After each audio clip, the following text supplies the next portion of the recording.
Eh, y bueno, les decía entonces, yo como varón me voy a callar, yo como varón que jugaba con la... No, quisiera decir que jugaba con la Play, pero en realidad jugaba con la Family Game, que no me favorece. Es más, un poquito más vieja.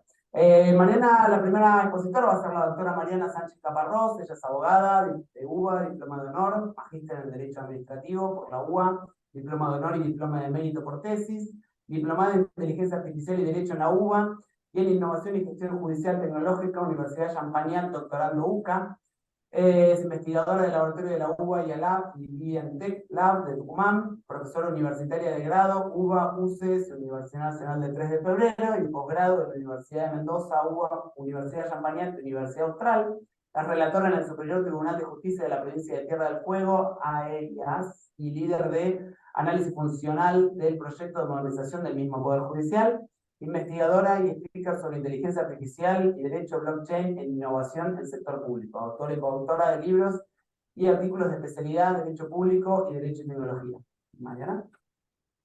Bueno, muchas gracias. Gracias, Marcelo, por la invitación a participar, también a la asociación. La verdad que celebro mucho estos espacios para empezar a encontrarnos, para abordar algunos temas nuevos que no son tan nuevos, pero que bueno, nosotros de a poco en el derecho tratamos de perder ese miedo y empezar a meternos para conocer un poco más. Y yo siempre trato de resaltar que verdaderamente es súper importante que los abogados entendamos de tecnología. La tecnología está cada vez más presente y atraviesa cada vez más distintos, digamos, sectores e industrias de la sociedad y en consecuencia los conflictos que sucedan o que haya que prevenir y en los que vamos a estar interviniendo nosotros o las cuestiones que haya que regular de acá en adelante probablemente van a estar muy atravesadas por la tecnología, con lo cual es importante que comprendamos como cuál es la tecnología que subyace detrás de distintas problemáticas que vamos a tener que afrontar, ¿no? Una de ellas es la inteligencia artificial, que hoy es, digamos, la madre de las tecnologías transformadoras de la sociedad, es la gran transformadora de la sociedad. Es una tecnología multipropósito, digamos, que es decir, que va a transformar casi todos los sectores e industrias de la economía, así que creo que acá también hay para trabajar varias cuestiones que incluso tienen que ver con repensar los derechos y qué derechos reconocemos, cuáles son los derechos digitales que tenemos que empezar a proteger, cómo regular y demás. Y bueno, y fundamentalmente lo que me toca a mí, y ahí voy a ir compartiendo pantalla, tratar por ahí de comprender cuando utilizamos qué tecnología estamos utilizando, ¿no? Para conocer un poco cuáles son sus límites y sus posibilidades. Puntualmente, la idea de hoy, a partir de lo que hablamos con Marce, que nos parece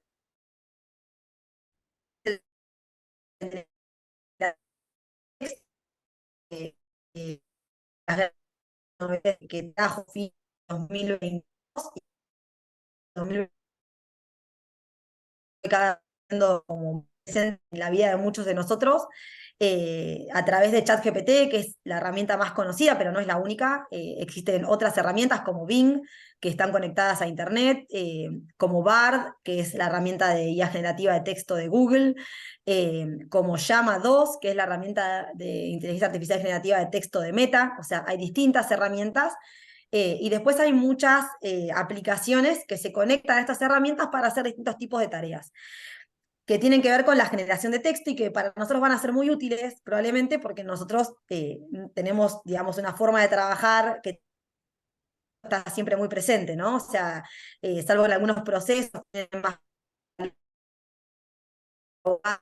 trabaja mucho con texto, que muy útiles para nosotros, bueno, más recién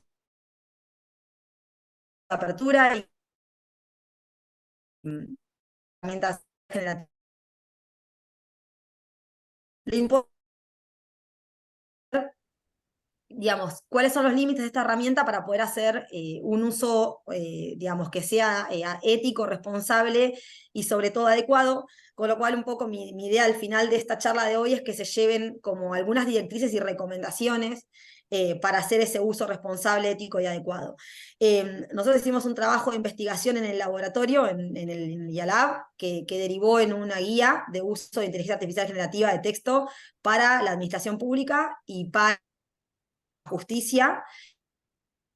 Parte de esta exposición se basa en ese trabajo porque la mayoría de las reglas son traspolables al ejercicio de la profesión legal, ¿no? O sea, sirve para ambos. Yo voy a cambiar de conexión de internet porque si algo tiene Ushuaia es importantes problemas de conectividad. Ahí, por ahí me congele mientras se cambia y ahí estoy. Ahí está. Bueno, la llegada de la inteligencia artificial generativa de texto trae como dos paradigmas nuevos, digamos, si se quiere, que el que nos interesa a nosotros para la charla de hoy tiene que ver con la democratización en el acceso. Digamos, la llegada de la IA generativa, por la forma en la que los desarrolladores decidieron ponerla a disposición en el mercado, que tenía que ver con poner a disposición un producto imperfecto, que era necesario entrenarlo y se necesitaban muchas más personas para entrenarlo que los etiquetadores que trabajaron originalmente en el ajuste fino de estos sistemas para que funcionen bien, hizo que vengan, digamos, que de la mano de esta necesidad también de las empresas de tener más gente entrenando estos sistemas se pongan a disposición masivamente y de manera gratuita, ¿sí? ChatGPT es una inteligencia artificial generativa muy potente, digamos, muy costosa de desarrollar, de mantener digamos, y en cuanto a su utilización, y sin embargo nosotros la tenemos disponible de manera gratuita, ¿sí? ¿Por qué? Porque, bueno, hay una política detrás de estas empresas que tiene que ver con, digamos, lograr que mayor cantidad de personas la utilicen para que mayor cantidad de personas la entrenen, pero paralelamente para hacer algunas pruebas que tienen que ver con conocer, ¿no?, cuáles son las posibilidades de utilización de estas herramientas. Después de la llegada de la versión gratuita, obviamente vino la versión de pago, como era esperable, que es GPT-4, que es el modelo de esta misma empresa, que es el modelo pago, que es un poco más potente y tiene algunas virtudes o funcionalidades adicionales, como que hoy es un sistema multipropósito.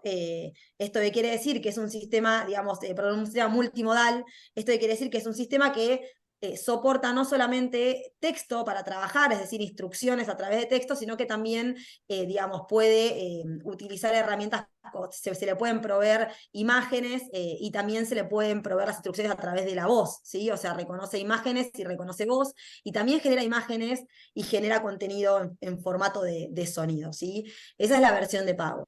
La versión gratuita, que es ChatGPT, que es la que la mayoría de nosotros utilizamos, es una versión multipropósito. Esto quiere decir que solamente soporta texto eh, y produce contenido en texto en distintos formatos, ¿sí? Es igualmente muy útil, ¿no? No es que porque sea gratuito funcione peor.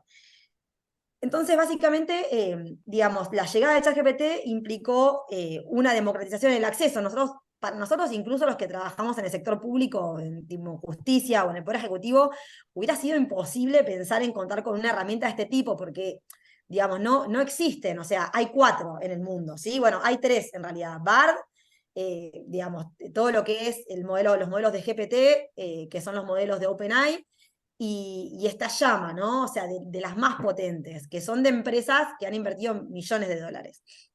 Lo que tuvo ChatGPT es que por esta lógica de cómo se instaló en el mercado, digamos, generó como una explosión de usuarios, ¿sí? Que la llevó a llegar al 1.000.000 de usuarios en solamente 5 días de uso y a los 100 millones de usuarios en 2 meses de utilización, ¿sí? Esto quiere decir que hay 2 millones de personas, de las cuales probablemente el 70% de esa cantidad de personas está colaborando con el entrenamiento de estos sistemas, ¿sí? Uno puede decidir no colaborar con el entrenamiento de estos sistemas a través de un mecanismo que se llama opt-out, que es una opción que uno tiene en la configuración de ChatGPT para poder, digamos, elegir no aportar los prompts, o sea, las instrucciones que uno le pone en el sistema y los datos que uno le mete al sistema, que el sistema no los utilice, no sean reutilizados por la empresa para seguir entrenando a ChatGPT, ¿sí? Pero por default, la opción es que uno cuando lo utiliza aporta para el entrenamiento del sistema, ¿sí? Que ese es como un poco, si se quiere, el costo de tenerlo gratuitamente, ¿sí? Que la mayoría de los usuarios no están prevenidos en esto. Los abogados sí tenemos que estar prevenidos en esto. Ahora vamos a ver seguidamente, un poquito más adelante, por qué.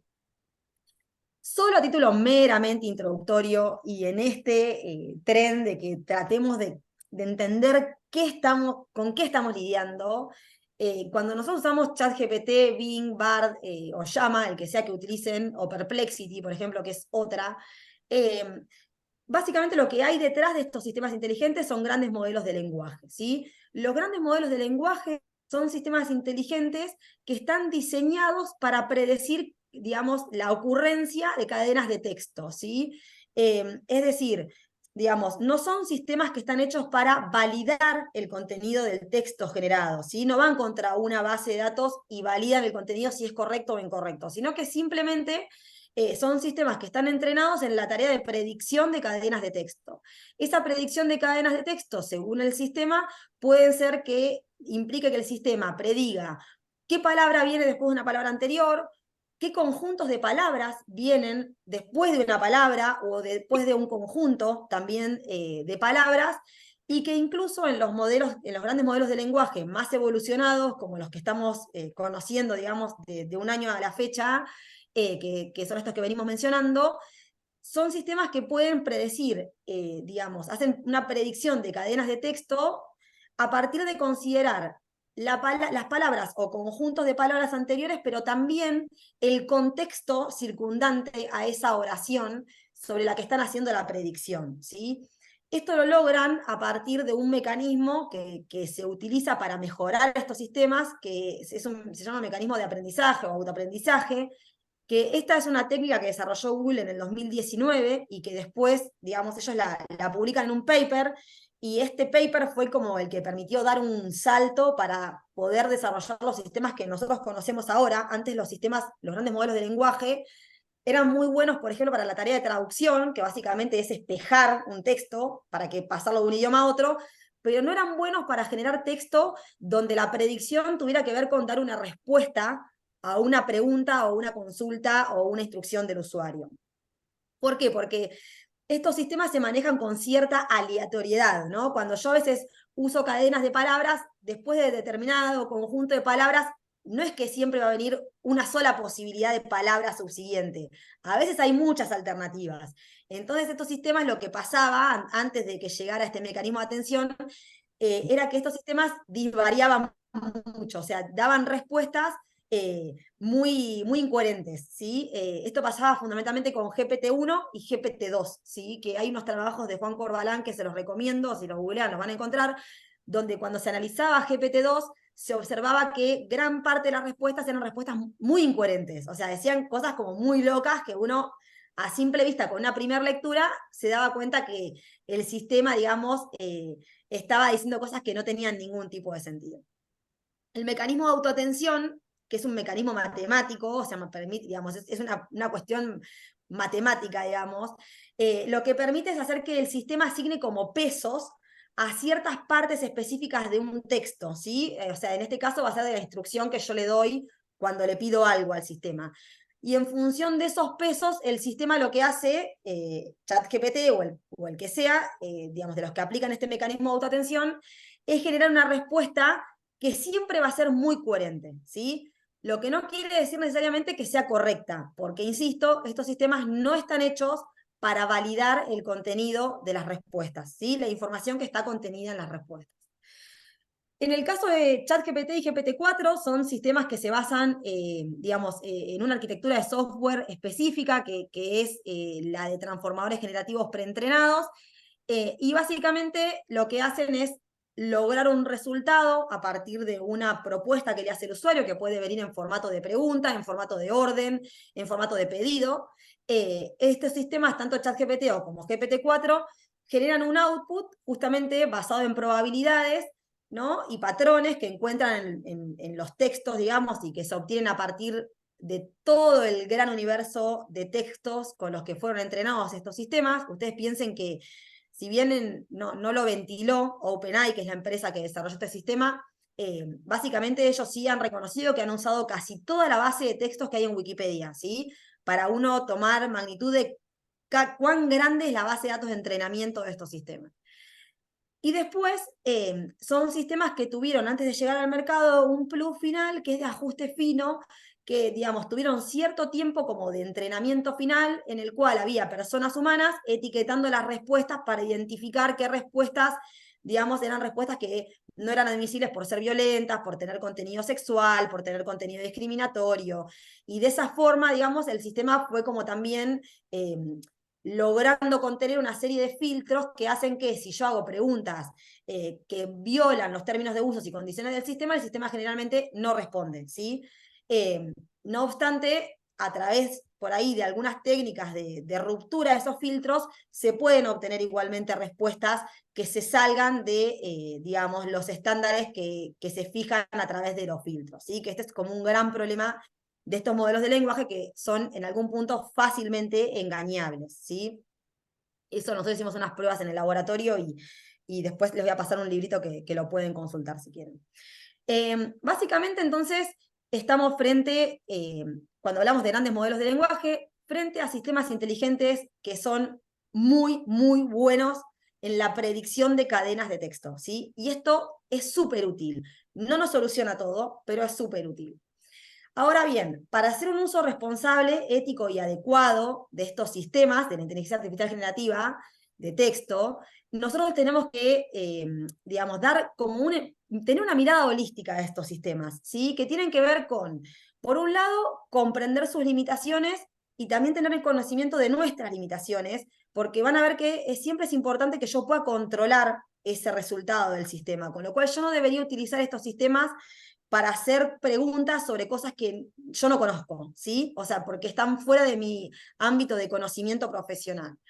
Por otro lado, hay que ser transparente en cuanto al uso, ahí tenemos que ver, digamos, transparente con quiénes, cuán transparentes. La supervisión humana también es clave, o sea, siempre hay que estar en control de las respuestas, digamos, que nos arroja el sistema, o sea, esto que decías vos, Marcelo, yo le pido que me ayude a hacer un texto de presentación, bueno, pero siempre controlo ese texto.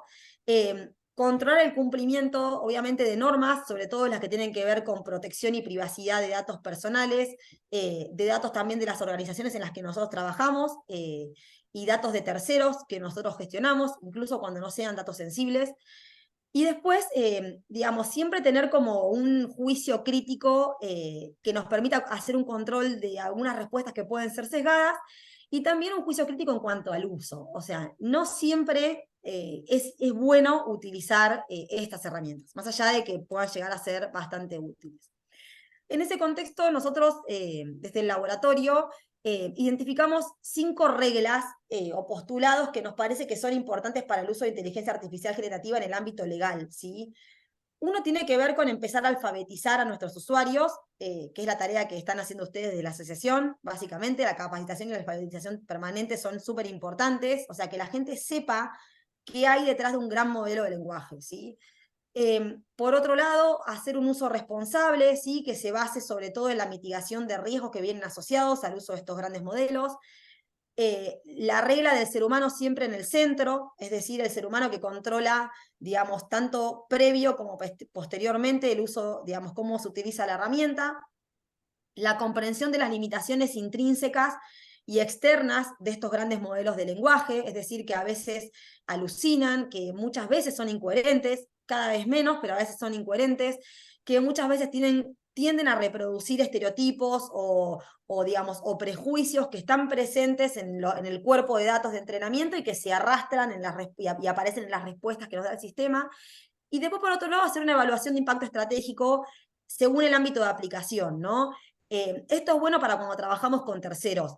Sí, bueno, che, ¿en qué casos el uso de inteligencia artificial generativa me representa un valor agregado teniendo en cuenta los riesgos que trae asociados, ¿no? O sea, los riesgos cuando hay muchas personas usando estos sistemas, ¿no? Porque probablemente hacia el interior de las organizaciones y las industrias, e incluso de los poderes del Estado, como nos pasa a nosotros con el Poder Judicial, uno tiene que empezar a hacer protocolos de uso. O sea, qué cosas podemos meter en ChatGPT, qué cosas no podemos meter en ChatGPT, ¿sí? O sea, que tiene que ver mucho con esto también. En cuanto a los usos, o sea, suponiendo que la vamos a utilizar, cuando nosotros hablamos del uso de IA generativa, en la profesión legal, la verdad es que hay un campo muy grande de posibles usos, ¿sí? Podemos hablar de algunos usos generales o transversales y de algunos usos específicos. Pero básicamente la IA generativa nos puede servir con ciertos reparos y cuidados para buscar información dentro de textos, para eso sí es muy buena.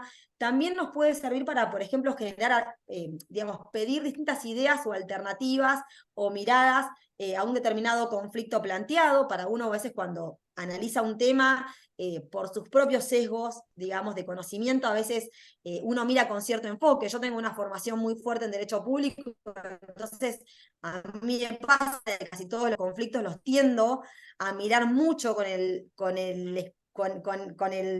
tamiz del derecho público, y por ahí a veces yo hablo con un compañero mío que es civista y él la misma cuestión la está analizando con otro tamiz completamente diferente. A veces yo tengo razón, a veces él tiene razón, muchas veces es una mezcla de ambos. En eso ChatGPT es muy bueno para dialogar con otro, ese otro en este caso sería la IA, y buscar, ¿no? Potenciales contraargumentos a una idea, profundizar argumentos jurídicos. También se puede, es muy buena, por ejemplo, la inteligencia artificial generativa para mejorar la redacción de textos, para aplicar lenguaje claro. Esto lo venimos hablando hace un tiempo con algunas compañeras del laboratorio, y decimos, bueno, che, hace 15 años que no nos ponemos de acuerdo en cuanto a qué es el lenguaje claro, porque claramente si seguimos escribiendo tan oscuro es porque muchos de nosotros seguimos creyendo que escribimos claro, y les puedo asegurar que cuando uno pasa algo y con un buen prompt le pedís a ChatGPT que te aplique lenguaje claro, el resultado es muy bueno. Lo mismo que, por ejemplo, para aplicar lenguaje inclusivo, eliminar masculinidades, como para asistente de redacción también es bastante útil. Ahora bien, tiene limitaciones, ¿sí? O sea, ¿yo lo puedo utilizar? Sí. Hay personas que están trabajando mucho y muy fuerte en pensar prompts que después nos puedan servir para todos los abogados y abogadas para poder utilizar la IA generativa. Sí, está buenísimo. Hay un libro de Gastón Bieli que no sé si lo vieron, es un libro que está, digamos, se puede comprar online, que es sobre ChatGPT para abogados. Eh, Sí es importante para mí cuando uno ingresa en este universo y empieza a usar la herramienta, tener en cuenta cuáles son las limitaciones de la inteligencia artificial generativa, ¿sí? Porque son cuestiones que las limitaciones, si uno no las tiene en cuenta, pueden derivar en un costo muy alto, ¿sí? O sea, en un costo de que nos haga pasar un papelón, como le pasó al abogado de Avianca, que salió en todos los diarios, o sea, incluso en los diarios de Argentina, que le pidió a ChatGPT que le dijera, le nombrara algunos precedentes vinculados con una causa que tenían, y ChatGPT se inventó los precedentes, ¿sí? Y los citó con el modo de cita que usan los americanos, y bueno, el abogado nunca controló, y eventualmente, digamos, después se dieron cuenta en el tribunal y le pegaron un tirón de oreja, ¿sí? Básicamente, esa es como la primera gran limitación que tiene la IA generativa, ¿sí? Que muchas veces estas son herramientas que están hechas para arrojar respuestas coherentes, ¿sí? Muy convincentes, que además generalmente imitan la jerga y el estilo seguro. O sea, siempre ChatGPT te contesta como que sabe lo que te está contestando, por esto de que hablábamos de cómo funciona el mecanismo de autoatención. Pero la verdad es que son sistemas que no están hechos para validar la información que surge de ese cuerpo de texto. Con lo cual hay muchas veces que las respuestas son muy coherentes, muy convincentes, pero son incorrectas o son falsas, ¿sí? Que es el problema de la alucinación que tienen estos sistemas. Con lo cual, siempre que yo los utilice, sobre todo si lo uso como buscador, que es algo que nosotros desaconsejamos, utilizarlo como buscador, siempre controlen, ¿sí? Validen ese contenido.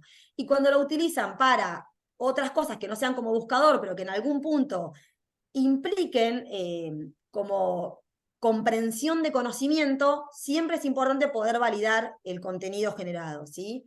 Con lo cual ahí también está la limitación de la IA y mi propia limitación. Yo no lo uso para hacer cosas de penal, porque yo de penal no entiendo, porque no manejo penal. Entonces, no puedo utilizarlo para digamos, abordar disciplinas o campos de conocimiento sobre los que yo no tengo conocimiento, ¿sí?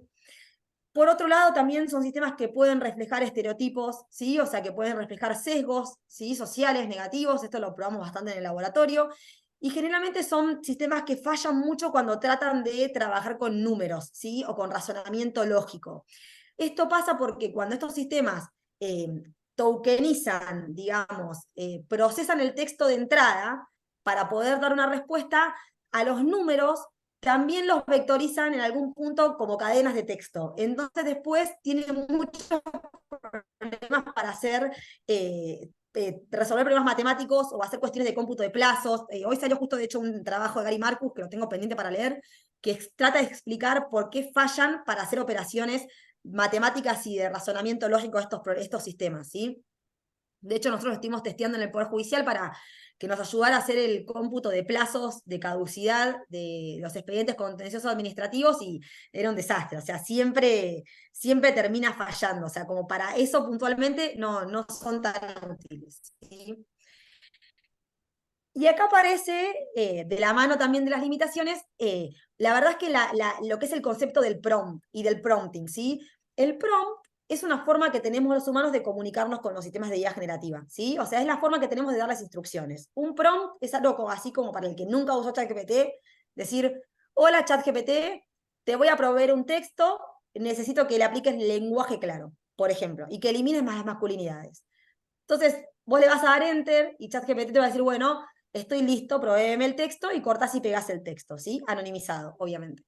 Eso es el prompting, ¿sí? Y lo que yo les describí es un prompt. Es importante que empecemos a tener habilidades para el prompting, ¿sí? Si bien estas herramientas son buenas también para sugerirte prompts, las podemos usar para eso, mientras más hábiles seamos nosotros para hacer los prompts, vamos a obtener resultados más eficientes, más útiles y más efectivos, ¿sí? Con lo cual, ahora al final les voy a dar algunos tips de prompting para que ustedes tengan en cuenta y después yo, Marce, igual te voy a compartir el material para que les quede a mano. Cuando entonces empezamos a hablar un poco del uso, y ahora vamos a ir a la parte de prompting, de nuevo algunas reglas básicas. La primera de todas es cuidar la privacidad de datos, ¿sí? O sea, cuando yo voy a usar una herramienta de IA generativa y voy a pedirle que trabaje sobre un texto que ya existe, que contiene información de terceros o información de la empresa en la que yo trabajo o de la organización en la que yo trabajo, siempre tengo que hacer una protección de datos personales. Con lo cual, incluso de los datos que sean públicos, ¿sí? ¿Por qué? Porque, digamos, a mí ninguna persona, salvo que yo le diga a un cliente que me firme algo, pero a mí la persona no me dio autorización para que un tercero haga un tratamiento sobre sus datos personales o reutilice sus datos personales para entrenar su sistema, ¿sí? Con lo cual, acá hay un tema ético, ¿sí? Digamos, que nos obliga a nosotros a proteger esos datos de la organización o de terceros. En este contexto, creo que, nada, lo principal es contar con una buena herramienta de anonimización, y si no tenemos una buena herramienta de anonimización, nosotros estamos tratando en el laboratorio de generar una para poner a disposición del público. Anonimización manual. Es un perno, pero bueno, hay que hacerlo, ¿sí? No pongamos datos de terceros en estos sistemas porque no es ético. O sea, yo creo que además es hasta ilegal. No está regulado hoy en nuestro sistema. Pero piensen en eso, ¿no? Que básicamente esos datos después van a ser pasibles de ser, digamos, sujetos quedar sujetos a tratamiento de otras empresas, a compraventa o al reentrenamiento de sistemas. Y esto tiene otros problemas asociados que tienen que ver con que después esos datos unidos a otros datos te permiten perfilar a la gente. O sea, no hagamos lo que no nos gustaría que hagan con nuestros datos. Con lo cual, ahí hay un tema. Y el otro día un juez me preguntaba a mí, me dice, bueno, Mari, me dice, pero mis sentencias son públicas, pues yo soy juez laboral, me dice. Salvo los datos de una historia clínica, son públicas. Y yo le decía, no, pero la publicidad de tus sentencias es a los fines de cumplir con el principio republicano de publicidad de actos de gobierno. O sea, es a los fines de poner en conocimiento de terceros tu decisión, pero no a los fines de que una empresa pueda hacer tratamiento de datos personales de esas personas que están ahí, o incluso de datos de la organización, ¿sí? Porque cuando vos le pongas muchas sentencias, se puede extraer tranquilamente un patrón de información de cómo vos resolvés. Y tampoco vos como juez unipersonal tenés la decisión sobre ese conjunto de datos que son del Poder Judicial. Y me dice, tipo, ay, bueno, no lo había pensado así. Le digo, bueno, anonimicemos, ¿sí? Eso es como lo primero fundamental. La segunda pauta es esta que les decía, de empezar a trabajar en lo que es la tarea de concientización, de capacitación, ¿sí? O sea, de explicar qué hay detrás de estos sistemas, de trabajar mucho todo lo que tiene que ver con el control, o sea, es decir, garantizar la supervisión humana adecuada de los resultados de estos sistemas, que tienen que ver, digamos, con estar permanentemente encima, ¿sí? Del output del sistema para corregir errores, mejorar la calidad, para a veces reiterar, ¿sí? O sea, hacer como, digamos, pedir una nueva respuesta al sistema. Muchas veces cuando uno le da una instrucción a ChatGPT o al sistema que utilices, y te da una respuesta, cuando uno le pide que realice de nuevo la respuesta, que hay un botoncito que es como un refresh que te permite el sistema, vas obteniendo mejores resultados, ¿sí? O incluso si no lo haces de esa forma, sino, por ejemplo, ajustando el prompt, o sea, pidiéndole cosas adicionales que antes no le pediste, puedes obtener mejores resultados. Con lo cual, la supervisión humana también tiene que ver con esto de no quedarse con la primera respuesta que te da ChatGPT, sino de iterarla para ir afinando el resultado, ¿sí? Por otro lado, tener en cuenta que no habría que usarlos como buscador, o sea, para usar buscador yo prefiero ir a Google, que me tire las páginas y yo proceso la información. Esto les reitero, sobre todo ChatGPT, que no está conectado a Internet, no valida información. Bing, que tampoco está conectado a Internet, no valida información, pero de última te dice cuáles son las fuentes de las que sacó la información. Entonces, de última, uno puede ir a la fuente y ahí, digamos, hacer las correcciones del caso porque es información atrasada o lo que fuera. Yo cuando a Bing le pido, por ejemplo, una biografía mía, siempre dice que soy prosecretaria de Cámara, porque se ve que hay algo hay alguna nota en diario que está posicionada en el buscador más alto que las notas que dan cuenta de mi puesto nuevo de trabajo, que ya lo tengo hace como 2 años y medio, y entonces siempre dice que soy prosecretaria de Cámara. Y yo digo, no, no soy prosecretaria de Cámara, y hace una nueva búsqueda y me corrige, pero cuando yo cierro esa charla y vuelvo a abrir una nueva, vuelve a caer sobre la respuesta vieja, ¿sí? Entonces no se confíen porque esto no valida, los validadores son ustedes, o sea, somos los humanos, ¿sí? Y después, bueno, trabajar mucho o el control de lo que son los sesgos, pero que nos excedería del marco de esta charla. Y voy a ir, acá me voy a pasar porque no vamos a llegar, que esto es un tema de cómo trabajamos el análisis de sesgos en el laboratorio, a la parte del...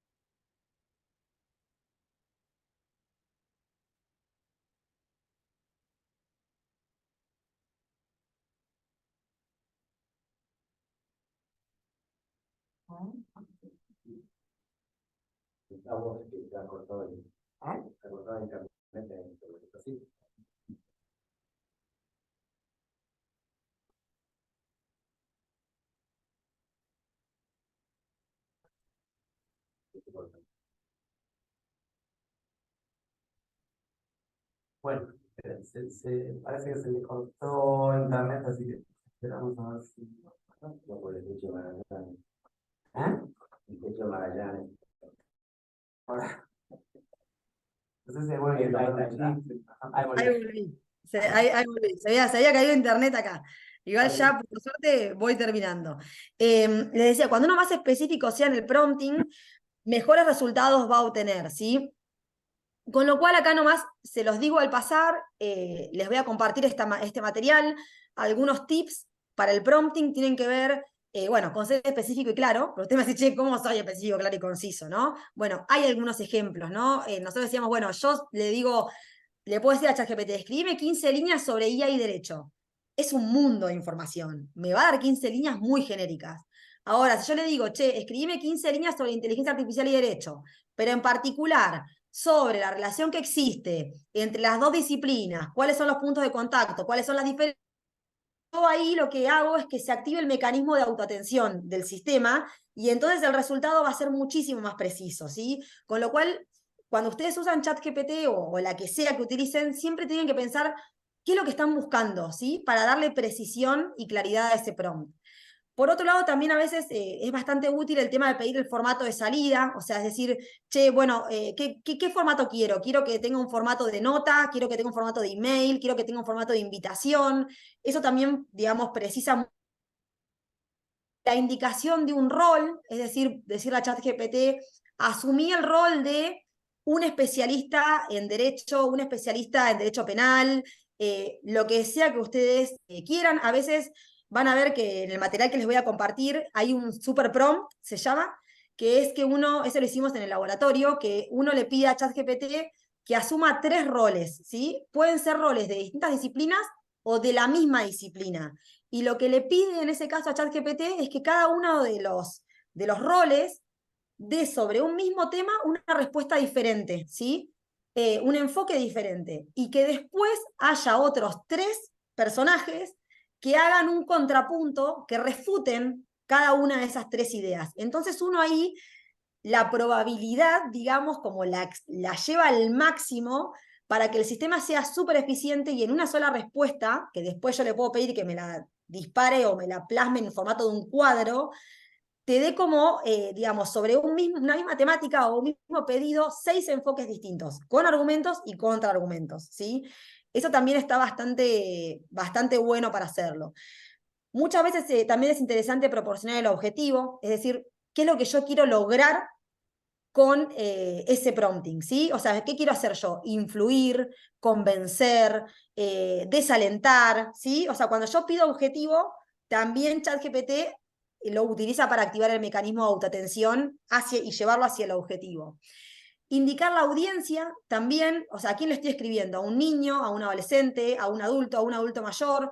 También el prompt ajusta mucho el resultado de salida, y esto que les decía de solicitar la consideración de múltiples perspectivas y contraargumentos, también es bastante, la verdad que lo hemos probado y funciona muy bien, que es en el caso este de super prompting, donde se pide este debate iterado entre 3 especialistas y otros 3 especialistas, y después todo al final en una matriz de conocimiento o en un cuadro, digamos, o en un árbol de decisión, lo que ustedes quieran probar, ¿sí? Se lo súper recomiendo para que lo prueben.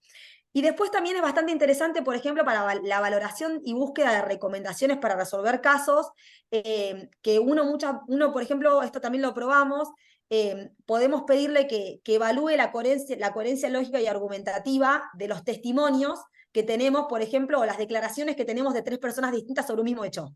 Entonces ahí muchas veces a ChatGPT le vas pidiendo, digamos, en ese caso, que te extraiga los puntos de acuerdo y de contradicción entre los testigos, ¿sí? También funciona muy bien para identificar los puntos de acuerdo y de desacuerdo, ¿sí? En cuanto al prompting, entonces es un poco por ahí, hacer esos ajustes que están en estos tips que les voy a pasar, que están en este documento, y probarlo para distintas cuestiones. Para simplificación y resumen de textos también funciona muy bien.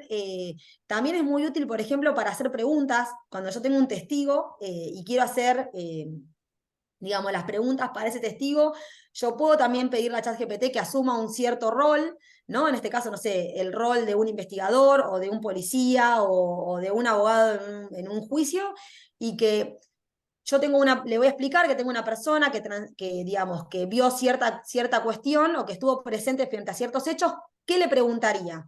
Y la verdad que uno puede pedirle que te haga 30 preguntas y vos seguramente de ahí vas a sacar 10 o 15 que son muy útiles y que por ahí a uno le llevaría a hacerlas, qué sé yo, media hora o 40 minutos, y con ChatGPT las vas a hacer en 15 minutos, ¿sí? Después, obviamente, las vas a revisar, pero es bastante útil desde ese lugar. Así que bueno, nada, con esto cierro para terminar más o menos puntual, por si quieren hacer algunas preguntas, les dejo mis datos de contacto, igual, pedir material o lo que sea, igual yo en las redes subo lo que hacemos de laboratorio siempre lo comparto por ahí para que lo tengan disponible, y bueno, les voy a pasar la guía esta de uso de IA generativa que tiene los prompts y los modelos, para por ahí los que están recién como incursionando un poco en la temática tengan ahí algunos tips de uso. Bueno, muchas gracias, Mariana, un lujo la exposición. No sé si alguno quiere aprovechar antes que ya haga el check-in para hacer alguna pregunta acá. Sí, acá. Simplemente que mostró el libro que se... ¿Eh? Hola, gracias por la exposición. No, mostraste un libro que se cortó justo a la presentación. Si puedes decirnos cuál es ese libro que mostraste, por favor. El libro se llama ChatGPT versus GPT-4, imperfecto por diseño. Yo después, Marce, me hace acordar y se lo paso. Ese libro es para descarga, para descargar gratuitamente de la página del IALAB también, con todas las pruebas que se hicieron. Acá tengo una mano levantada. Sí, Valeria. Sí, buenas tardes. Nada, lamentablemente terminé una reunión demasiado tarde y llegué para el cierre. Si podés pasar de vuelta a las redes y si puedo enganchar toda la info que habrás pasado en alguna parte. Dale, yo ahí dejo mis redes acá en el chat y después llamarse que le voy a pasar mañana todo el material que les puede ser bastante útil, que hay un par de libros que están buenos y esta guía de uso que es la más interesante porque tiene los tips para el prompting. O sea, uno con eso arranca, así que les vamos a compartir eso también. Bueno, Vale, muchas gracias. para los que preguntan ahí, tenemos los mails de todos, se anotaron, así que ahí se los mandamos por mail, todo lo que ya, el material. Gracias. Hola, ¿qué tal, Mariana? Te habla María Andrea Romero. Hola, Mira, Andrea. ¿qué tal? Mira, la pregunta que te quiero hacer es la siguiente. Vos sabés que a mí me falla para hacer las fórmulas de Excel. Y Sí. también el chat. Quería saber si había algún truco que me pudieras pasar, porque yo trabajo mucho con Excel y presento y me da fórmulas, pero no son correctas. Totalmente. Es que no sirve mucho para todo lo que tiene que ver con razonamiento lógico-matemático. Yo también, es hacerme acordar igual, Marce, porque lo tengo pendiente para leer yo también. Igual ahora si lo tengo acá a mano les dejo el link. Que hoy justo salió un trabajito de Gary Marcus, que es un, digamos, es un, no sé si es un tecnólogo, digamos, pero que se dedica mucho a la ética, ahí se los pego, que habla justamente de esto, de por qué falla con el tema de gestión de números. A mí tampoco me ha servido para fórmulas de Excel. Me tira fruta, o sea, me tira fórmulas que no funcionan. Bueno, muchas gracias, no me siento tan sola entonces. No, no es un tema de prompting, es un tema de ChatGPT. En programación también, en programación también fallas, Sí, ¿no? Sí, sí, sí. claro. Hola, un placer, Mariana, escucharte. Muchas gracias. Mi pregunta es desde la total ignorancia porque nunca manejé o sea, nunca hice los intentos. Te quería preguntar no por la consigna de masculinización, sino por algo más amplio, digo, de no masculinizar, sino por algo más amplio que es la perspectiva de género, lo que se llama perspectiva de género, que es un conjunto de reglas súper amplios y con contenido ideológico. ¿Lo aplica? Sí, si le pedís, lo trabaja bastante bien. Nosotros hemos hecho pruebas pidiéndole que elimine masculinidades, que vieron que a veces si no te queda el texto como re sucio, que te queda los, abogado, llega un momento, si es muy largo, es ilegible. Bueno, eso lo trabaja muy bien, lo trabaja bastante bien, que es cuando le pedimos la eliminación de masculinidades, y cuando le pedimos perspectiva de género también, la verdad que es bastante aceptable el resultado, o sea, como que en el cuerpo de entrenamiento se ve que, digamos, que hay texto que tiene que ver con perspectiva de género, porque a mí no me gusta usar palabras que antropomorficen los sistemas, pero a veces no es como que no encontrás otras, pero digamos, como que pareciera que capta bien el conjunto de que hay detrás de lo que es la perspectiva de género, ¿no? Que siempre hay patrones, ¿no? Hay patrones de que es información. y que es mucho más que evitar de poner todo con no. Por eso te Exacto. preguntaba por esta cuestión como mucho más amplio y que supone conocer de Sí. qué se trata, el Lo patriarcado, usa. Mira, y su valoración negativa y todo esto. de hecho, yo lo usé para hacer un primer protocolo borrador de un protocolo, valga la redundancia, un primer borrador de un protocolo para compartir información para reducir la victimización secundaria digamos, en las mujeres que transitan procesos por violencia de género, que tenía que ver con cómo compartir información internamente en el juzgado. Y le pedí también que me diera como los fundamentos para justificar el protocolo, y la verdad que me hizo el 80% del trabajo, o sea, muy bueno. Qué bueno. Para eso usé el super prompt, o sea, y en una de las especialidades de los expertos puse que era una abogada especializada. Entonces sí. Bárbaro, genial, muchas gracias. Sí, tengo una pregunta acá. Sí, la pregunta es, ¿no terminaríamos por normalizar el lenguaje en el caso de utilizar demasiado el ChatGPT, digamos? ¿No? O sea, que utilizaríamos todas las mismas palabras, que no corríamos el riesgo de reducir la cantidad de palabras utilizadas, digamos. Es que justamente lo que tiene ChatGPT es que nunca responde de la misma forma. O sea, de hecho, recién ahora hace un tiempo, se habilitó una funcionalidad en ChatGPT que te permite a vos compartir la ventana del chat, ¿sí? O sea, para que vos puedas, digamos, probar un determinado resultado. Por ejemplo, cuando haces experimentos, ¿no? Porque si no, solo podías probar hasta hace un tiempo con capturas de pantalla. ¿Por qué? Porque aunque vos a ChatGPT le pongas el mismo prompt, nunca te arroja el mismo resultado de respuesta. Tiene como una regla estocástica, se llama, que es como de cierta, lo estocástico en esta aleatoriedad.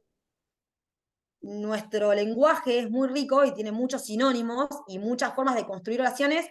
En eso, el cuerpo de entrenamiento, el cuerpo de texto con el que fue entrenado ChatGPT es tan amplio que la verdad es que acá tiene capturado como casi todas, digamos, las posibilidades de combinación de palabras y de conjuntos de palabras. Entonces, no hay una reducción, te diría que creo que al contrario, que nos sirve a nosotros también incluso para utilizar palabras que de otra forma no utilizaríamos.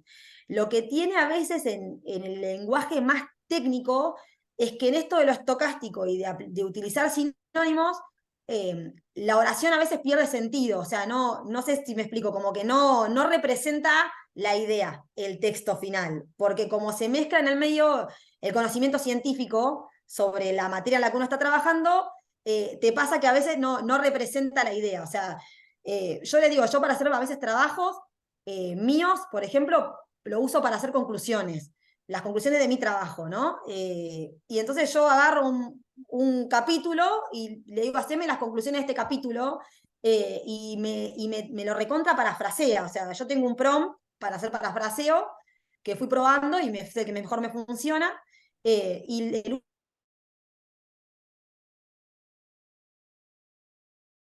que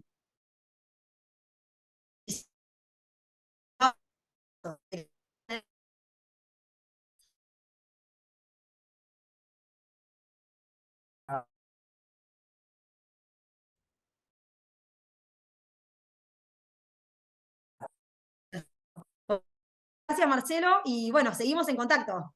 Dale, gracias a vos, muchas gracias. Buen viaje. Sí. Bueno, espérenme un segundito. No,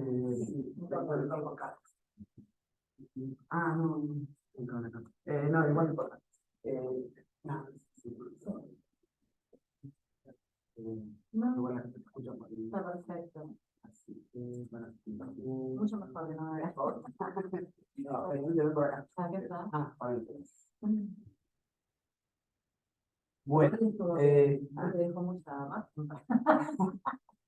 bueno, ahora voy a presentar a la siguiente expositora.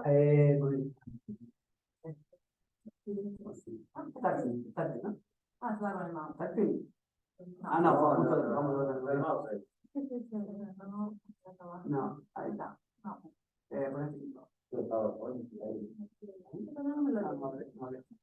me lo leo. Vale. Puede faltar. Bueno, mientras estaba conectando el PowerPoint, ahora aprovecho para presentarla. Bueno. Paula Blanes Noriega es abogada, especialista en cibercrimen y evidencia digital, graduada de la UBA con una maestría en ciberdefensa y ciberseguridad de la UBA y la Agencia de Inteligencia, con tesis en desarrollo. Actualmente presta funciones en la Defensoría, Contencioso Administrativo, Tributario y Relaciones de Consumo del Ministerio de Defensa de la Ciudad Autónoma de Buenos Aires. Sí, Bien, exacto. los dejo con ella. ¿Me escuchan bien? Ahí está. No sé. ¿Se escuchan? No, no. A ver, acá. Ahí. Sí. Bueno, bueno, buenas tardes, muchas gracias por la invitación. La verdad que Mariana no me dejó mucho campo para hablar, fue bastante concisa y precisa en lo que se respecta a lo que es la inteligencia artificial generativa, que es lo que más está en boga actualmente. Lo que la presentación de ella me hizo reflexionar mucho en el sentido de que ChatGPT, Bing y todas las que están hoy en día de acceso público, lo que hacen es amigarnos con el tema de este miedo que existe sobre la inteligencia artificial. Existen dos grandes corrientes. Hoy en día, los que bogan, porque esto va a ser un gran cambio y va a generar una simplicidad de tareas, y otros que bogan como que nos va a quitar el trabajo a muchas personas. Mucho por allá, pero también hay gente acá en la sala y soy más intelectual, soy de la vieja escuela. El enfoque de que yo vengo hoy a comentarles tiene que ver con la inteligencia artificial, pero vinculada a lo que es el sistema judicial. No sé si se ve mi presentación, no sé cómo compartirla.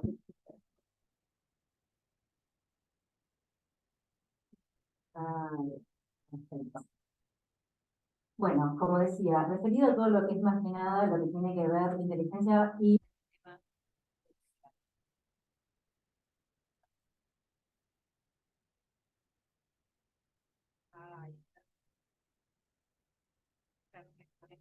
en mi computadora. Bueno, pues está de verdad que con esta presentación, lo que ya de la toma Mariana hoy en día, lo relevante de la inteligencia artificial Está hoy en silenciado. día. Sí, alguien me está hablando. Es el punto de conexión el que hace relevancia entre inteligencia artificial y derecho procesal, que ambos sistemas deben seguir instrucciones basadas en reglas. Nosotros como abogados, para aplicar el derecho, siempre... ¿No me escuchaban? Perdón. La abogada, mucha de tecnología, pero bastante... Bueno, se refería del punto de conexión entre el derecho a inteligencia y la inteligencia artificial. En el derecho siempre aplicamos patrones de reglas y conductas propias de un código de procedimiento, sea en el fuero que sea. El tema de la inteligencia artificial es lo mismo. Es un patrón de reglas y conductas que llevan que son los algoritmos que se aplican a la obtención de un planteo dado para el desarrollo de una posible solución. Siempre hablando de lo que es la inteligencia artificial débil. Igual Mariana hoy habló de este tema, pero hacemos un recordatorio, un refresh para los que no estuvieron. Lo que más se aplica hoy en día es inteligencia artificial débil, que es esta, la generativa que produce textos, imágenes, audio, ChatGPT, que es fácil su desarrollo, su implementación, y también fácil de ver cómo se procesa y cómo se llega a esa solución, porque un programador puede ingresar y ver cómo se obtuvo ese desarrollo, que no está encriptado. Lo que hoy lo que se llama más adelante la inteligencia artificial fuerte, que es mucho más complicada, que todavía hoy está en desarrollo y no está implementada porque sería lo que simularía el cerebro humano. Y todavía no llegamos a eso. Por suerte o por desgracia, depende de cómo lo quieran ver. Fundamentalmente, como decía, la inteligencia artificial y la justicia tiene dos puntos importantes: la automatización y la predicción. Automatizar de toda la información que se le recabe en un sistema que se use dentro de la justicia, ¿sí?, para que lo haga más eficiente, más productivo, y la predicción de generar y cómo podría llegar a resolver un juez o un fiscal, digamos, o hasta un asesor tutelar. Pero es uno de los grandes problemas porque hay muchas cuestiones éticas de principios que hay que tener en cuenta, los cuales hoy en día no están reglamentadas. Las dificultades que presenta la inteligencia artificial tiene que ver con el Big Data. Está asociada al Big Data, a la gran cantidad de datos. Estos datasets,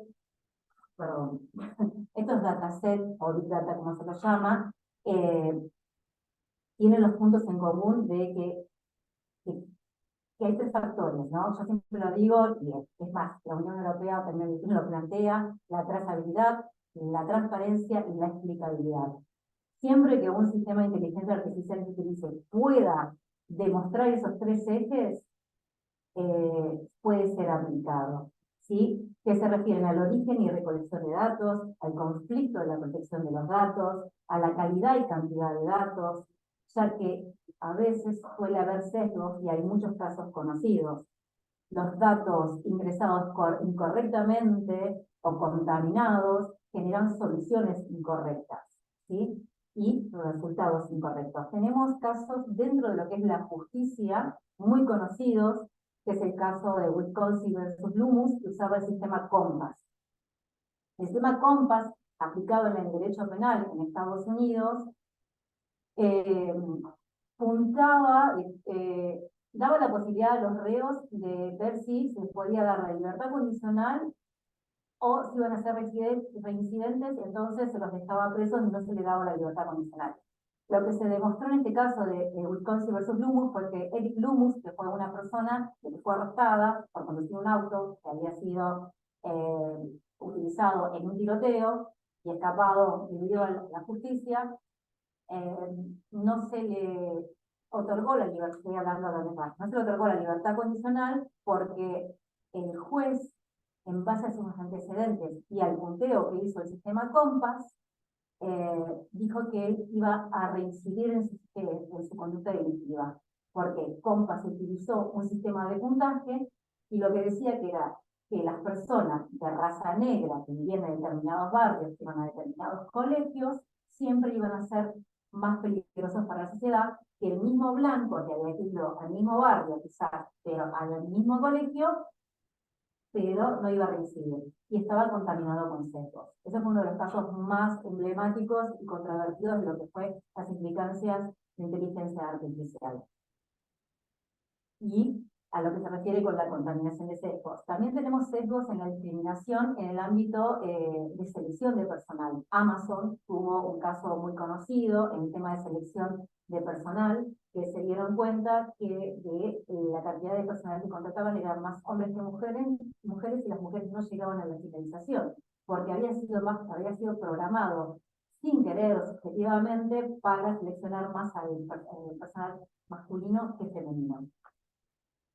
En este sentido, es lo que hay que tener en cuenta, que lo peligroso hoy en día todavía de que no se puede utilizar ni implementar un sistema de inteligencia artificial fuerte que reemplace al ser humano, a la mente, pero sí empezar a programar y a practicar con los sistemas predictivos que hoy tenemos, que son las inteligencias artificiales abiertas, y interactuar también con ChatGPT o con Edge. Yo particularmente suelo usar más el sistema de Microsoft Edge porque me da, digamos, las fuentes donde sacan las preguntas, que con ChatGPT nunca me pasó, y es verdad, yo con Edge utilizo más para hacerle preguntas y me dice la base y lo puedo corroborar. Con ChatGPT lo que me pasa es de que tardo más buscando dónde saco esa información porque la mayoría es ficticia, de vida.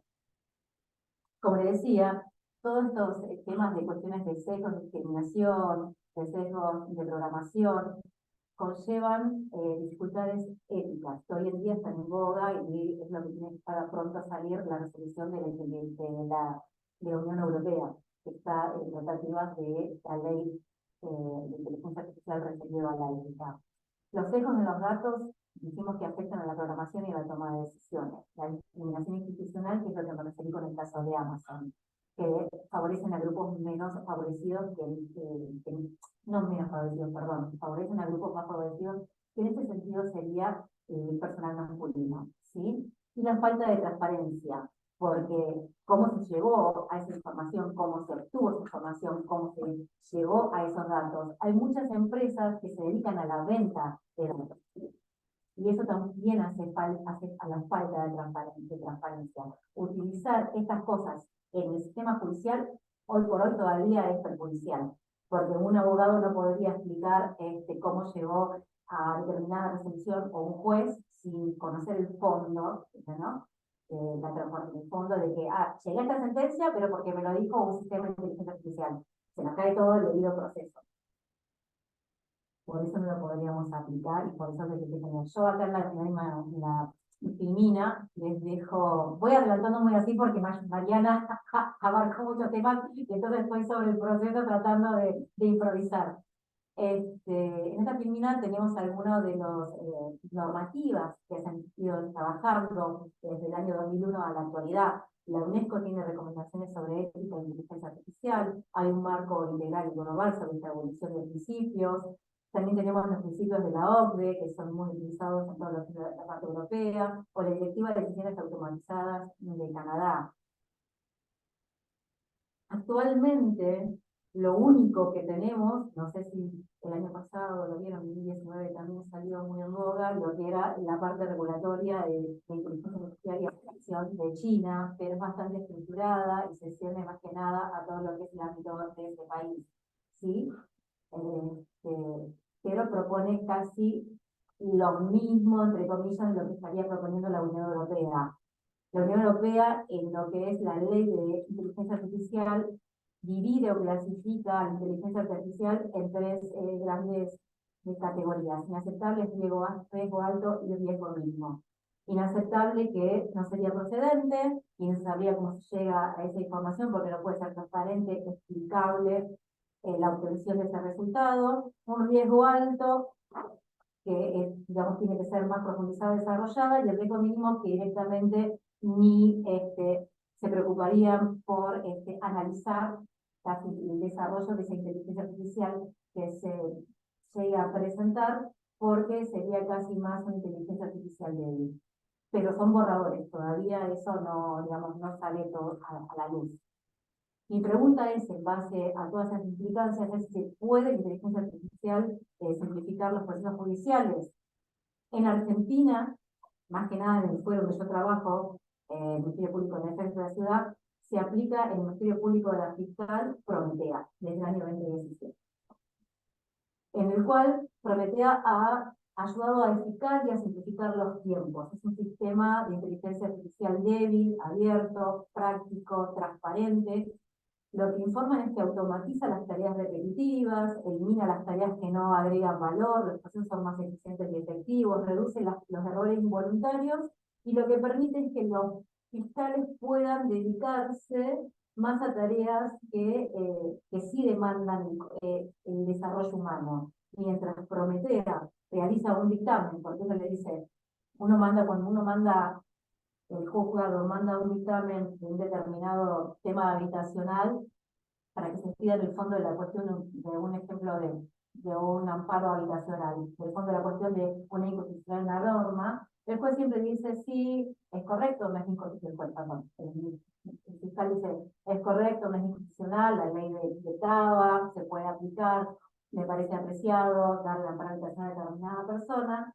Todo eso lleva como 3 o 4 hojas y tendrían que estar trabajando el juez y el secretario, el fiscal y el secretario. Hoy en día se cargan todos esos datos genéricos, lo procesa Prometea, y por ahí el fiscal puede levantar el teléfono y decir, esta familia tiene a alguien discapacitado, qué es lo que tiene, es como que por ahí le puede dar una impronta más al dictamen que hace. Y eso es lo que vendría a hacer hoy en día este sistema. En ese sentido sí es eficiente, en ese sentido no saca trabajo a nadie y se podría seguir implementando.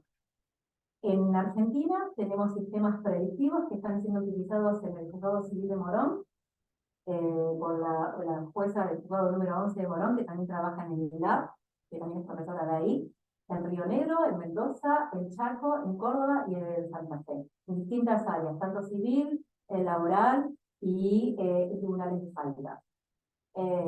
Después de Prometea, como tuvo tanto auge, se generó el mismo laboratorio, generó Proteria, y que fue para el Tribunal Superior de Colombia, que hoy lo están utilizando. Colombia igual ya tiene otro sistema que venía utilizando, que es Prisma, en el área penal. En México utilizan Expertus, que es para el área de alimentos, pero más que nada para corroborar documentación.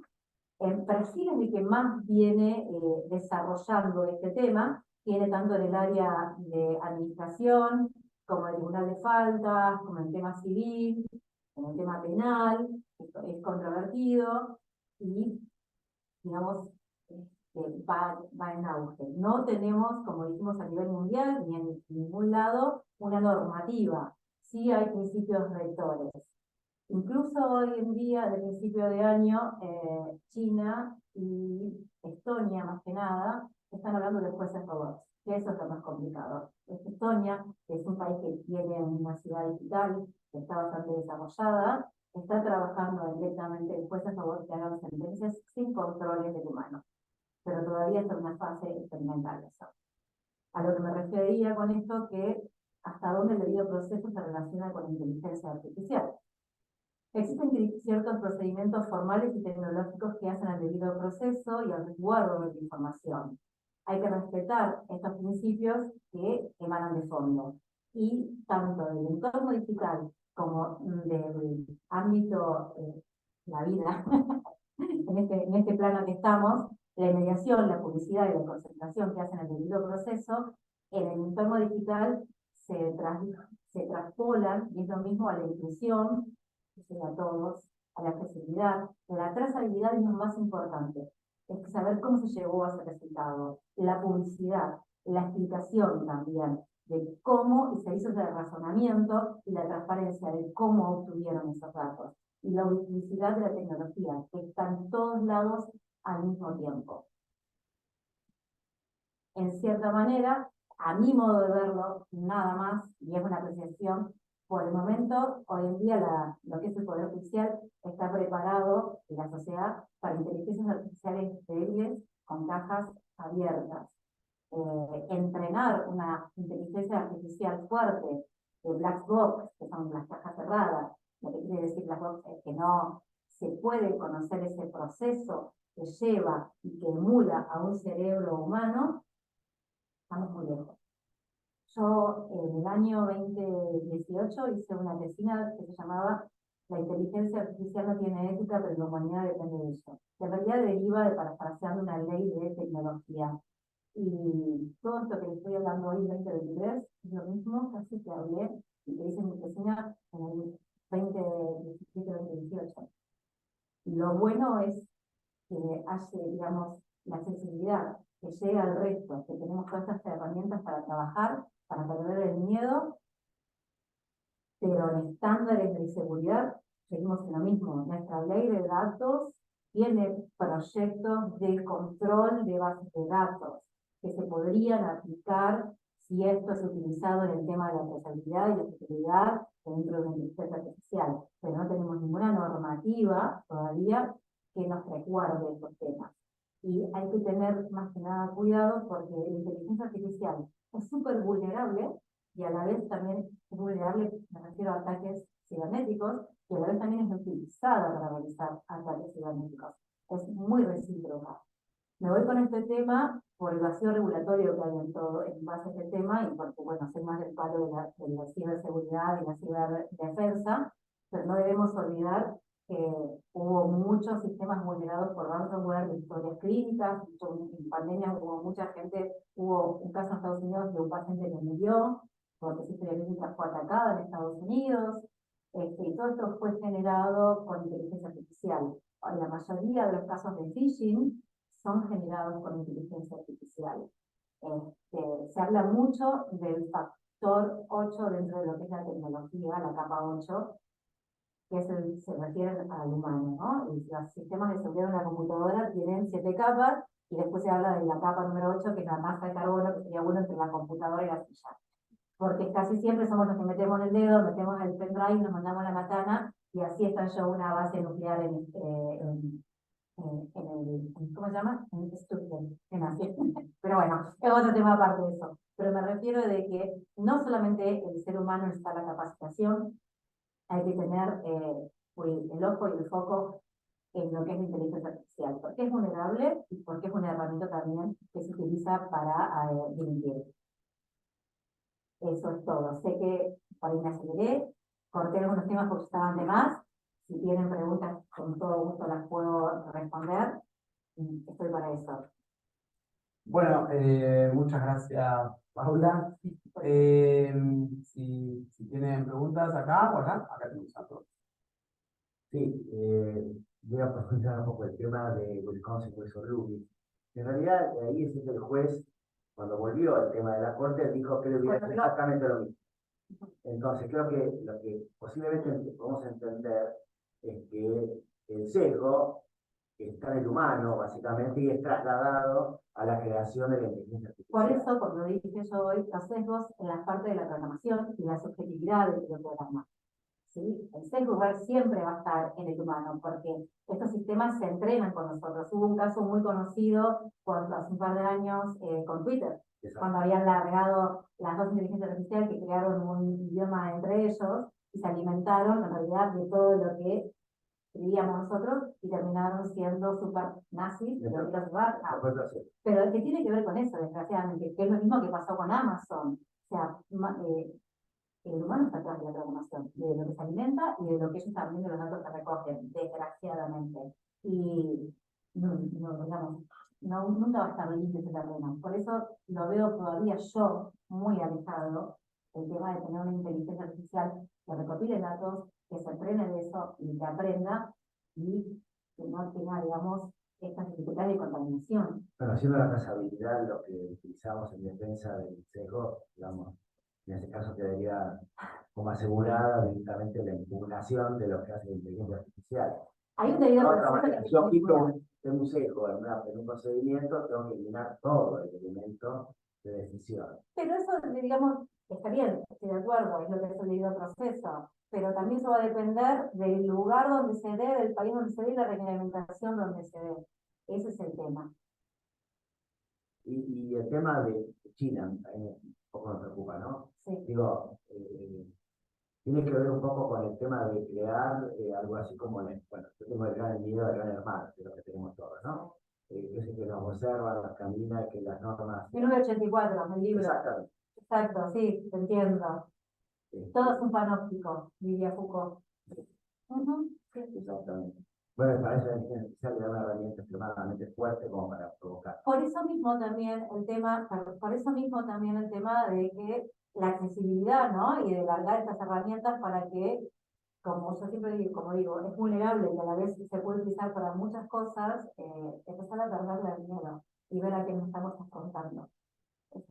Y con eso se van a generar ciertas cosas nuevas. O sea, somos humanos, somos lo que creamos. No, tampoco llegar a un Terminator, ¿no? Y en medio de las máquinas.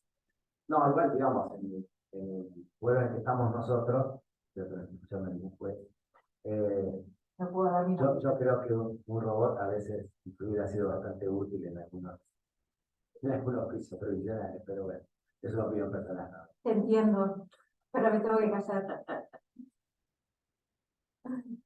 Bueno, muchas gracias. No sé si alguien tiene alguna pregunta más. Yo te quería preguntar por el caso de la historia clínica de Estados Unidos. Sí. ¿Qué es lo que pasó? En Estados Unidos hubo una situación de, no tengo el nombre por allá, pero si no después se los paso, porque tengo el fallo, fue muy conocido. Fue un paciente que hubo que trasladarlo para una operación y un ransomware digamos, atacó todo el sistema de la clínica, encriptó todas las historias clínicas y esta persona no pudo ser, digamos, tratada y operada con el procedimiento porque todo su historial estaba totalmente digitalizado. A grandes rasgos fue eso la persona que terminó muriendo. Es uno de los riesgos, pero bueno, fue ese inconveniente. No quiere decir que digitalizar la historia clínica esté mal, no quiere decir que no tiene que haber un backup. No se invierte en ciberseguridad. Las empresas no invierten en eso, crea un costo muy importante, pero la verdad es que es lo que más nos ayuda. Perdón, pero en un país donde daños es extremadamente importante como Estados Unidos, creo que... Pero no acontece. Y no acontece en ningún lado. También tiene que ver, ¿no? Ellos podrían, porque digamos, con los ingresos que tienen. Nosotros acá en Argentina tenemos grandes personas que se pueden abocar a eso y, digamos, los fondos que se destinan también son muy escasos. No me quiero meter encima porque me voy a... Es parte de mi tesis. Es el 1% del presupuesto. Acá preguntan cuál es la inteligencia artificial del desarrollo. de Microsoft, el sistema de las computadoras que tienen el circuito acá mismo en la computadora de Microsoft. Sí. Este, Digo que de cabeza. es Bing, que también lo dijo, se llama Bing, pero Claro, tú usaste JN hoy porque claro, nos quedó ese hoy, porque pero se no, llama Bing también, pero me gusta a mí más, que yo puedo jugar con todos los que tengo, pero me gustó mucho más. Yo empecé con muchos fronters, con ChatGPT, pero la verdad que siempre preguntándole, actúa como si fueras un abogado en el área laboral. O sea, siempre tenés que darle esa reseña. Pero lo que me gustó de Bing es de que directamente te lleva a las fuentes y te las marca con un comentario, con un tilde. Entonces uno puede saber de que a dónde se fue y uno después va diciendo o no, eso está de acuerdo. Pero tiene una fuente de validación, no de validación, sino de referencia. hay otro caso donde básicamente se ha pedido como el tema que más allá de la trazabilidad, evidentemente que el proveedor entregue los programas fuentes sobre el cual decidió, cosa que si es inteligencia artificial es imposible saberlo porque el programa se automodifica permanentemente. No, bueno, Y eso también hay que entenderlo respecto de la legalidad, digamos. Pero vamos a entender la trazabilidad. sí. Lo que no podemos comprender es exactamente el código real que está dentro del Bueno, sistema, va a ser imposible de... por eso mismo el tema de la normativa que necesitamos y la que está trabajando la Unión Europea, pero más allá de eso también tiene que ver con cada país donde se implemente, porque todas las empresas que manejan y que venden grandes bases de datos tienen que adaptarse al país donde trabajen. Ese es el tema. ¿Qué es lo que pasó con el caso de Compass? Cuando los abogados del Grumo quisieron apelar, no tenían cómo saber cómo había llegado a esa conclusión el sistema, porque era directamente privado, no estaba regularizado y no tenían cómo atacarlo legalmente. Exacto. Sí, sí. Es algo inaceptable, pero es lo que está pasando. Como siempre, ¿no? Avanza todo tan rápido, nosotros siempre del ámbito de la justicia quedamos muy atrasados. Siempre es así. Y tardamos después tantos años en seguir haciendo normativas y todo, y el derecho es dinámico, pero tendría que ser un poquito más dinámico todavía, porque todavía tenemos una ley de datos personales que hace como 3 años, 4, el proyecto ahí metido, y sigue avanzando, y sigue avanzando, y sigue avanzando todo. Bueno, en Europa la protección de datos está muy clara. Pero por eso mismo, pero la nuestra se basa siempre, casi siempre nos basamos en todo lo que es nuestras leyes y más que nada todo lo que tiene que ver con la era digital, el derecho informático, bueno, por Europa nosotros, ¿no? Pero, claro, la ley de datos nos hace como 5 segundos. Y la nuestra es el abogado, hacemos reuniones y esto y aquello, y la verdad que podría ser mucho más sencillo. Y lo que más tenemos es nuestros problemas. Sí. Y eso que se incorporó en la reforma constitucional de él, 94. Del 94, exacto. Sí, sí, sí, exacto. Pero bueno, igual por suerte, como que los operadores jurídicos, incluso los abogados, nos adelantamos. La costumbre y la práctica nos lleva a ir implementando cosas por más que no estén escritas. Es lo que está pasando y es lo que trajo la pandemia, ¿no? Con tanta automatización. Porque implementamos. Yo por lo menos en mi ámbito laboral terminamos de que eran resmas de papeles, hoy en día hacemos casi todo digital. Yo trabajo con gente en situación de calle, haciendo amparos habitacionales o de salud, o lo que sea, o de relaciones de consumo, y todo lo hacemos casi online. Y eso que gente en situación de calle sí tienen celulares, aunque era un cliché antes en una campaña de eslogan política, pero sí tienen celulares, algunos por suerte, y encontrás mucha información y avanzás mucho. Avanzás mucho. Y eso fue lo bueno de la pandemia, obligó al sistema judicial. Bueno, no sé si alguien había levantado la mano, pero se arrepintió. ¿Cambié de idea? O, bueno, si alguno más quiere preguntar. Bueno, con más, acá tengo agradecimientos en el chat. Sí, ahí volví. Claro. Hola, ¿qué tal? Buenas tardes. Sí, mi consulta o pregunta era si la utilización de la inteligencia artificial o alguno de estos programas o sistemas no constituye un peligro para la seguridad nacional en algunos ministerios, en algunos puntos que son estratégicos justamente para la seguridad nacional y si hay algún protocolo o se está trabajando en algún sistema defensivo en caso de que estas inteligencias artificiales puedan constituir alguna clase de peligro a cuestiones estratégicas para la nación. Hola, ¿qué tal? En lo que respecta a tu pregunta, hoy en día solamente se utiliza como un sistema automatizado y, digamos, para detección de documentación, eficacia, es como una secretaría súper eficiente.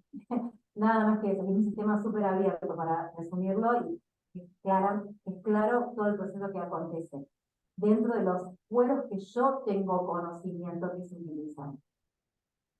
De lo que respecta a lo que es la ciberdefensa del país, hay varios proyectos dando vuelta dentro de lo que es el Ministerio de Defensa de la Nación, pero todavía no está implementado, no tenemos una regulación normativa al respecto tampoco, pero sí puedo decir que hay proyectos de colegas que son muy interesantes.